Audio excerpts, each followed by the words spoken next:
tenan saiki iki godane akeh tenan wong bebrayan iki godane akeh tenan. Nek imane ora tabah, imane ora kuat, wah gampang dibebeda karo wong liya. Wekasan ngrusak marang talining Bali Wisma. Ya ngono ya Mak. Iya. Wah aku ki tenan kok, godho ki akeh tenan ning gandeng aku ki tetek. Tangguh tanggon. Iya. Lho, prinsipe mung siji kok. Wong lanang nek digodha wong wedok ki prinsipe mung siji. Wong wedok digodha wong lanang prinsipe mung siji. Ayu dhewe bagus dhewe sak donya ki mung bojoku. Oh iya. Mbuh sing nang dalan bentuke kaya ngapa, ayu dhewe bojoku kuwi tenan tak buktekke.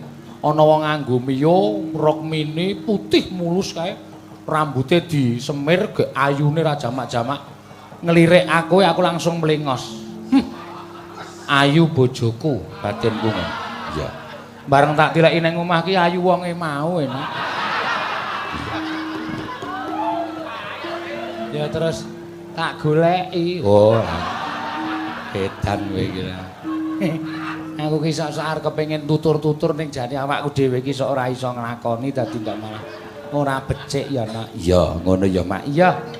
Ki eneng sing nyuwun caping gunung Nak. Ya lah mengko anu kutut manggung mengko penak diaturake nggon gara-gara wancine sing pas ki nggon gara-gara ngono ya Mak. Iya saiki caping gunung diaturake ya ya Mbak Ayu Purwalestari ya made in Terbah Kulon Progo ya ning wis pindah ning Bambang Lipuro Bantul. Wo digawa bojone no. Wo ya syukur digawa sengsara. Ha iya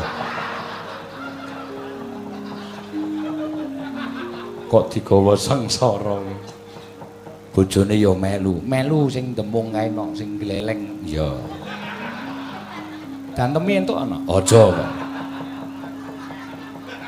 amur kowe ora ya neno